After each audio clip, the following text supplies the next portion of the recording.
Institute of Sports, Physical Education and Recreation. Bachelor of Physical Education, major in School Physical Education. Japal Marvi Q. Salakob Tarhata S. Bachelor of Physical Education, major in Sports, Wellness and Management. Abdullah Johamir M. Amantiad Aprilov V. Amino Rasmia B. Asek Hairin S. Candido April Joy T. Chan Joy Ann C. Dawang Chrisley O. Gornes Kenneth J. B. Gravides Macy C. Kalantongan Abdulrauf Kale L. Mantapid Rika S. Maranion Stephen Nicole H. Miguel Blessy Lyra L. Ora Daisy May D. Taksay Aldrin John C.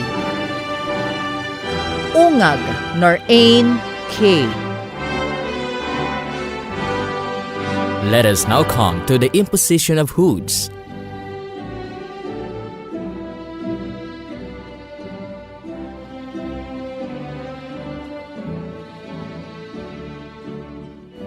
In the university, imposition of hoods is done for graduates of doctoral and master's degrees, Doctor of Veterinary Medicine, Bachelor of Science in Civil Engineering, Bachelor of Science in Agricultural Engineering, Bachelor of Science in Electronics Engineering, and Bachelor of Science in Computer Engineering.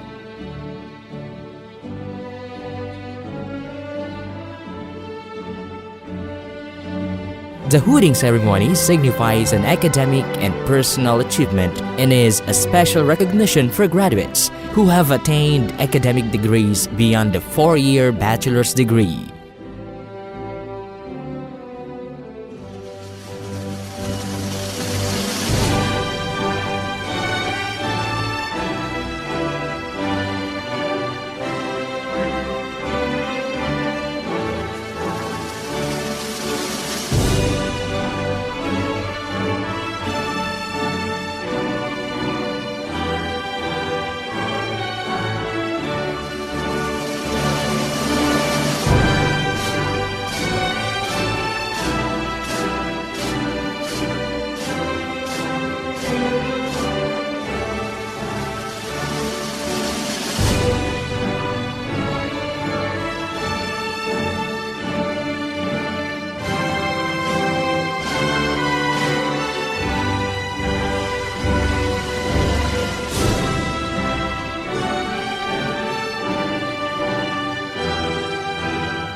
The chairman of the Commission on Higher Education will now give his message to this year's graduates.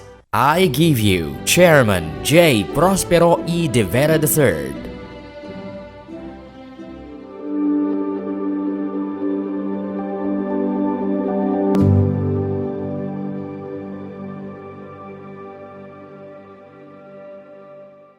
Para sa Class of 2021, isang mapagpalayang araw sa inyong lahat.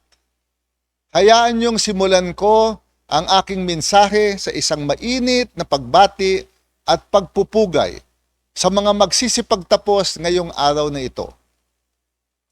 Today, while the situation has somehow improved compared to March of 2020, things are obviously far from how they were before and would probably not go back to the old normal.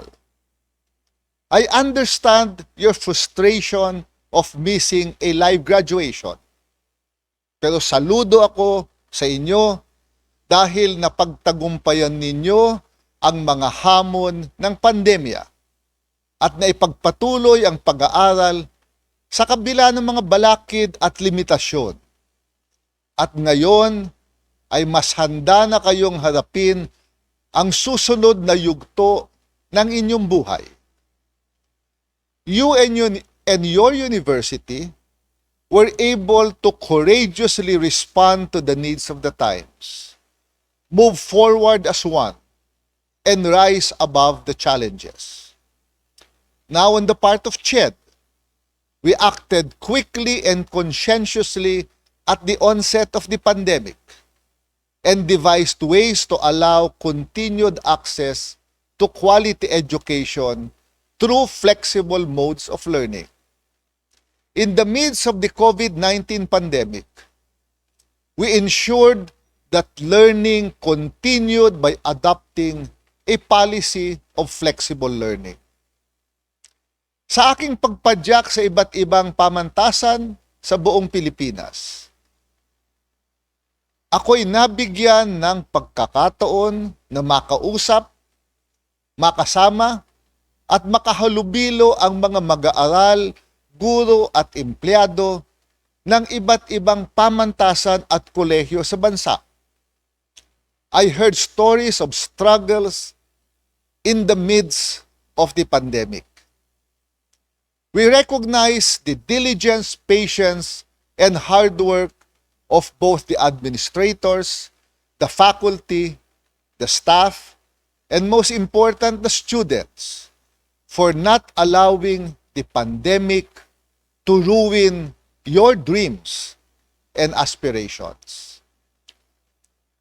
Last February 2021, nakilala ko ang magkapatid na parehong tertiary education subsidy grantees sa Tibiao, Antique.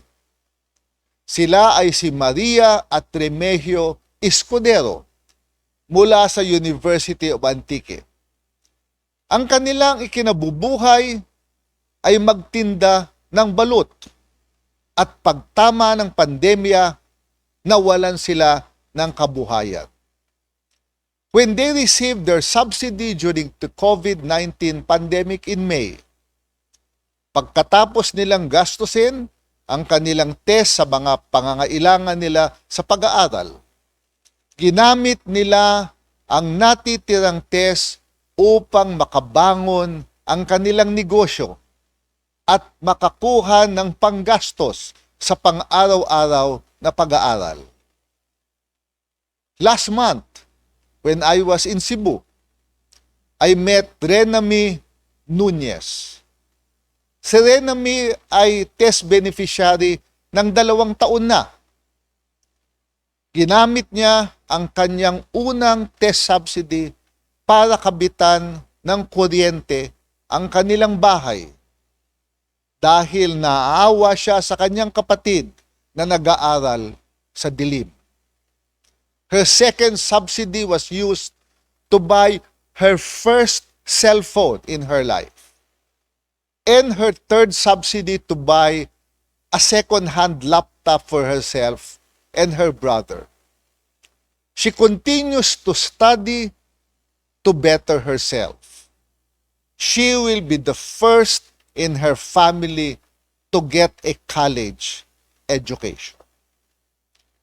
A few weeks ago during my bike ride, I met Catherine Ehe, who used her test subsidy para makapagpatayo ng sari-sari store at para ipagawa ang bubong ng kanilang bahay. Makatapos niyang bilhin ang pangangailangan niya for flexible learning. And soon, I hope to meet some of the test beneficiaries in your university. These stories of success from our scholars are the reason why this year we claim victory for free higher education. These stories are proof that the Duterte administration prioritizes free and quality education for our young people. It is also with pride and happiness that I share with you that even in the midst of the pandemic, more than 1.6 million Filipinos in more than 200 public universities now continue to receive quality higher education for free. Sa iba't ibang panig ng ating bansa, ay narinig ko na mga kwento ng tagumpay ng ating mga mag-aaral, lalong-lalo na ang mga nakakakuha ng test at tulong duno. From their success stories, we can already claim that free higher education under RA 10931, the most important social legislation in the history of higher education, is a success. Overall, today, more than 2 million students are supported by the government amidst this global pandemic so that the students can continue receiving quality education and move closer towards the realization of their dreams to improve themselves and to improve the plight of their families. As we therefore celebrate your graduation today, we look back at the years of hard work and determination, the unwavering commitment in your continuous quest for knowledge. Let your graduation remind you of the gains that you have achieved collectively and individually, and the constant push to do better and to better yourselves as you enter the world of work. As you leave the portals of your university, I am optimistic that you will become active contributors to national growth and the competitiveness of our country. You have been equipped with the necessary competencies anchored on the university's core values. And so you must use this to make your distinctive mark in society by transforming lives. Never stop learning and continue to pursue activities that will serve as precursors of discovery to ensure continuous productivity and sustainability for our future generations. Once again, congratulations to the class of 2021. Mabuhay kayong lahat. The University President, Dr. Francisco Gil N. Garcia, will now introduce this year's commencement speaker. Ang ating pong panauhing pantangal ngayong araw ay nakilala bilang si Tess Daman na nagbibigay ng milyong-milyong training at trabaho sa mga kababayan natin sa iba't ibang sulok ng bansa. trabaho at edukasyon ang mga advokasiyang malapit sa kanyang puso at isinusulong niya ang mga ito sa Senado bilang pinuno ng dalawang komitiba, ang Committee on Labor at ang Committee on Higher, Technical, and Vocational Education. Mahigit 300 bills at 70 batas na po ang naipasa niya. At ang pinakabago po sa mga batas na yan ay ang Doktor para sa Bayan Law na magbibigay ng full scholarship sa mga gustong mag-aral ng medisina at may garantisadong trabaho pa sa mga public hospitals pagka-graduate nila. Tunay na kampyon ng ating mga higher educational institutions dahil personal niyang isinulong at inaksyonan ang amyenda sa Bayanihan 1 and 2 para sa mga state universities and colleges. Isinulong niya ang 3 bilyong pondo para sa smart campuses na makakatulong sa pagpapatuloy ng edukasyon ng ating mga kabataan ngayong new normal. Gayon din ang pondo para tulungan ang mga teaching at non-teaching personnel maging ating mga estudyante. Hindi uma-absent sa trabaho. Perfect attendance po siya sa Senado. Sa TESDA man o sa Senado man, walang duda, siya ang ating action man, Senator Joel Villanueva.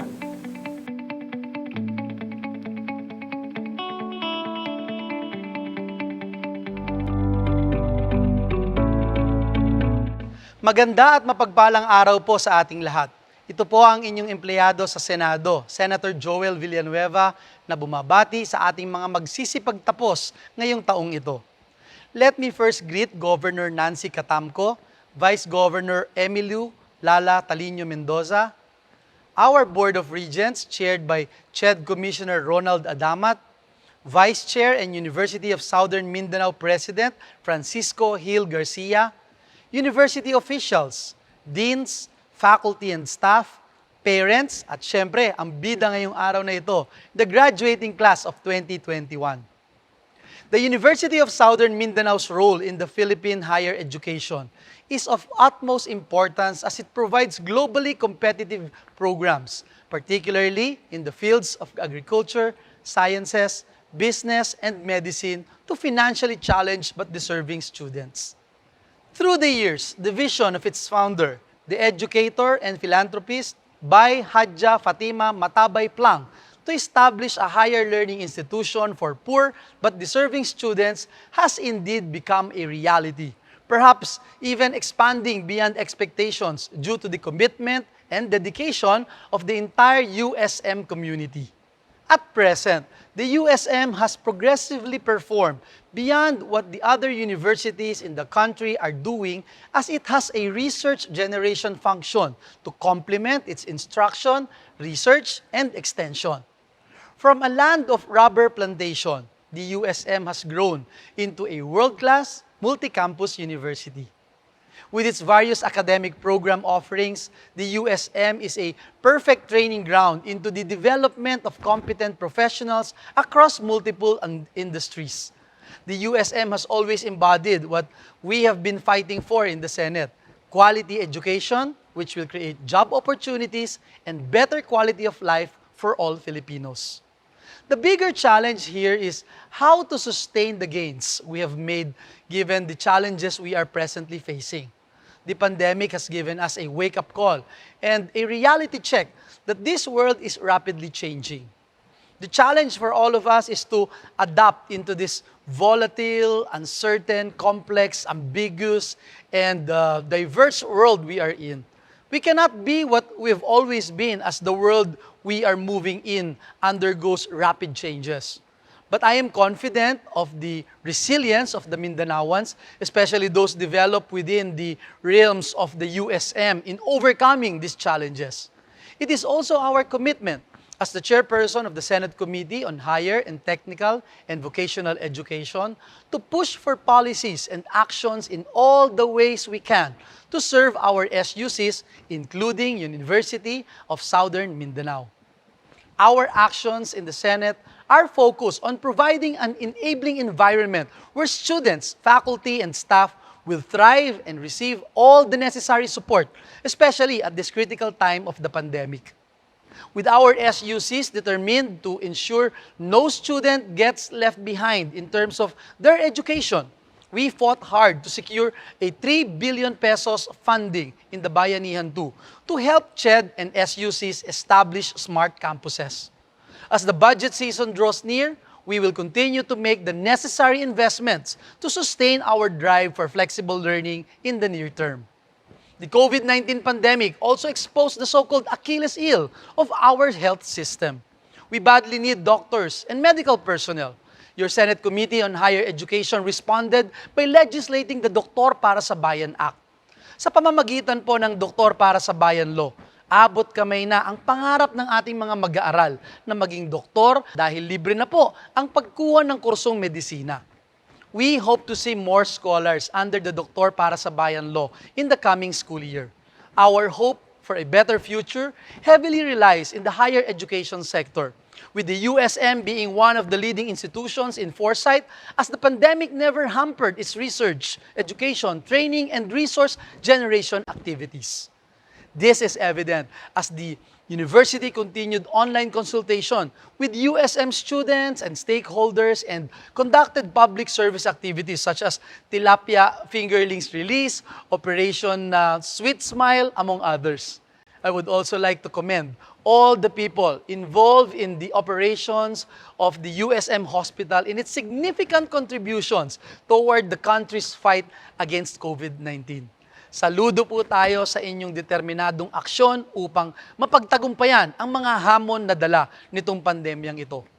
Ang inyong pagsusumikap ay malaking inspirasyon sa lahat ng ating pagtatrabaho at pag-aaksyon dito sa Senado.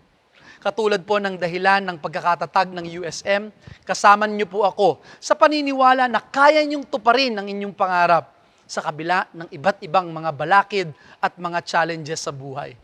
We have taken actions in the Senate in order for the youth to even perform more efficiently under the demands of the current times. The pandemic, and way before that, the Fourth Industrial Revolution dramatically accelerated the pace of change in the way we live, the way we work, and the way we learn. No one should be left behind. Sa ating mga magsisipagtapos, ang araw po na ito ay tanda ng inyong katatagan at kakayahan mapagtagumpayan ang anumang hamon na idinulot ng pandemyang ito. Naway dalhin po ninyo ang ganitong determinasyon paglabas ninyo ng ating mahal na pamantasan dahil ito po ang susi upang manalo sa buhay. Muli, congratulations at mabuhay sa ating graduating class of 2021. Maraming salamat po and God bless us all. Inshallah. Thank you, Senator Joel Villanueva, for your insightful message. We shall now virtually award a plaque of appreciation to our guest of honor and speaker. Let me read the citation. Republic of the Philippines, University of Southern Mindanao, Cabacan, Cotabato. This plaque of appreciation is given to Honorable Joel Villanueva, Senator, Republic of the Philippines, in grateful acknowledgement of his distinguished services as guest of honor and speaker on the 75th commencement exercises of the University of Southern Mindanao. His valuable ideas and words of inspiration contributed immensely to the success of the activity given this 16th day of August 2021 at the University of Southern Mindanao, Cabacan, Cotabato. Signed, Francisco Hill and Garcia, PhD, SUC President 4. Topping the class of 2021 is a graduate of Bachelor of Secondary Education who earned a grade weighted average of 1.392. Ladies and gentlemen, I give you this year's class valedictorian, Jose Larang Jr., for his valedictory address.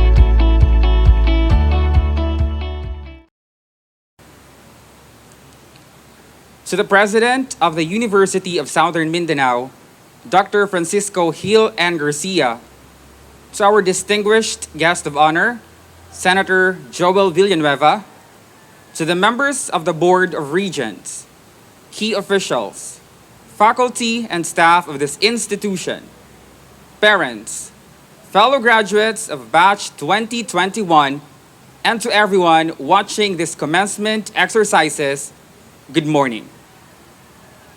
Once there was a kid from a tiny village. One day, he heard that the village chief was distributing apples.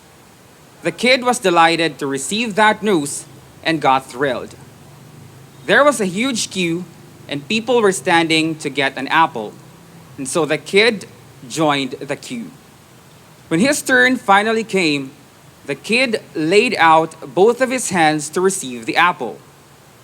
The village chief handed the apple, but unfortunately, the kid's tiny hands could not hold an apple that big. The apple fell down and got wasted in the mud.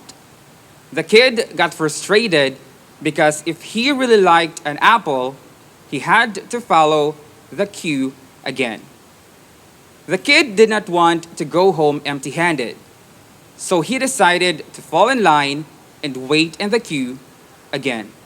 But this time, the queue had become even longer. The kid could see the gratitude and satisfaction in the faces of those who already received an apple. The kid got upset and asked, "Why didn't I get an apple when all others are easily able to get one?" With lesser patience, his turn came again, and the village chief told him, "The last time I gave you an apple, I noticed that the one in your hands was rotten. That's why I intentionally let it fall off your hands. Having given you a rotten apple, I felt bad for you. I wanted to give you the best apple in the village, but that time, the best apple was still growing. That's why I made you wait such a long time in the queue. Here it is. Now, the apple in your hands is the best apple in the village to date. Enjoy." You see, there are times in our lives when we are asked to wait, and we cannot deny the fact that not everyone has the patience to stand by. For at least once, we filled the shoe of the kid whose patience got tested. We don't like delay. We want things to happen right away, right now. I, myself, is guilty of having a tested patience at times. But just because things do not happen on the time when we want them to, doesn't mean it's not going to happen. As what the commentator Victor Hamilton once said, God's delays are not necessarily God's denials. I just turned 29 last August 2nd, and this is yet my first ever undergraduate degree. I finished high school last 2009, a second honorable mention. Coming from an impoverished family, I had to let go of a dream because two of my older siblings were chasing theirs. It even came to a point when I considered education as insecurity. Moments when I and my high school classmates would gather and they would happily share their experiences in college. The innocent and immature I got envious because I got nothing to share. I just sat in the corner, listened, and wished that I was just like them. When I turned 18, I found a safe haven in the life of the employed. I've been to different jobs. My way of at least eliminating the inferiority that I felt. I worked at a local store for 6 months where I had to carry sacks of rice, fertilizers, cement, and cases of drinks, bent long and resistant metal bars, and packed grocery items. I also worked as a production crew in a popular fast food chain for a year, and as an attendant at a food stall in a shopping mall in Kidapawan for 2 months. Though I still considered education as insecurity, I gathered all the courage, took my chances, and applied at 4 different BPO companies in Davao City. Luckily, I got hired, and it was a major turning point of my life. Finally, a high school graduate was given the chance to showcase his potentials. If the truth be told, most of us don't like waiting. Specifically, if we want something in life to change or to get better. Waiting can be a very frustrating experience. We tend to ask, when? How long? Is it too late? Too late to get an answer. Too late for things to happen. What we don't realize is that there's a great difference between no and not yet. When we get the answer not yet, we sometimes take it as no without even anticipating that something sets a gap. When things are not going the way we want them to be, we get discouraged, stressed out, demotivated, almost on the verge of giving up. We consider our roads broken when things are happening differently from how we want them to be. I know it's tough, and I've been there. But one day, you will end up realizing that all these challenges are blessings in disguise. Why? Because they make us stronger, fiercer, bolder, braver, better. And they divert our path into somewhere else where we are meant to be. Imagine if things went according to our plans. One chapter of our lives would be different, and this could have affected the succeeding chapters. Different people, emotions, and experiences. A totally different story. Perhaps we wouldn't be on the same commencement exercises today. It is the time sandwiched between the not yet and the finally that contributes to the cue. But as long as we keep a strong faith, persevere, accept the fact that we are not perfect, stand when we stumble down, we will eventually get there. We may have our plans, but at the end of the day, we have to trust His plans because He knows what He is doing. His plan will lead us to our distinct versions of success.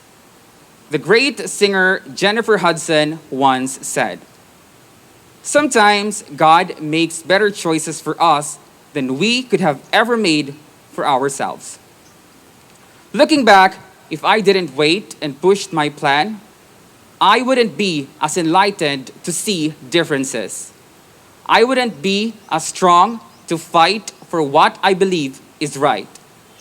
I wouldn't be as ready to hold the best apple in my hands. I waited. My stars shine in their own time, and if that happened to an ordinary person like me, it could also happen to any one of you. Kudos to everyone for another milestone that is worth celebrating.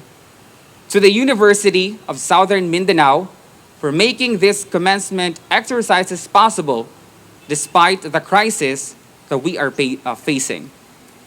To our parents and loved ones for the never-ending support. And most especially to my fellow graduates for making it this far. For finally reaping the fruits of our hard work.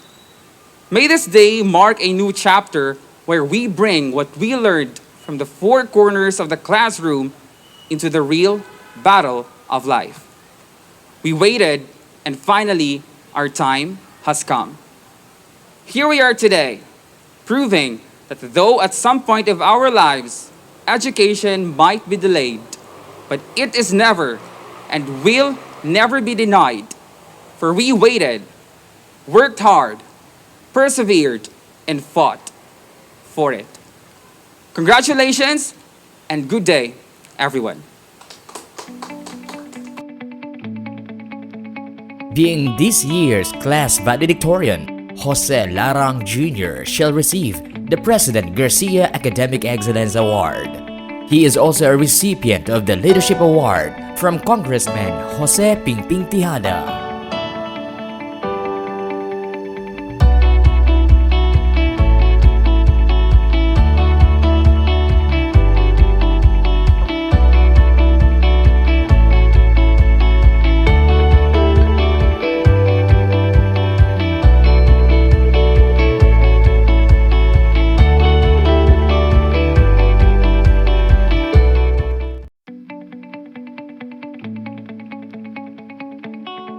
Umaira Sultan, BSE, major in English, cum laude, shall lead the graduates in their pledge of loyalty to their alma mater. Please raise your right hand and follow after me. With a sense of responsibility, I pledge to be ever loyal to my alma mater, to uphold the noble ideals for which she stands, to live up to her expectations, and to serve my people, my country, and my God.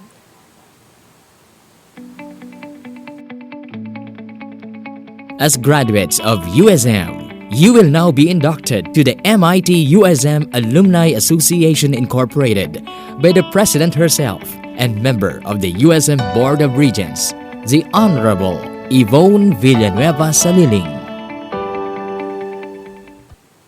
Dear graduates of Class 2021, please raise your right hand and follow after me.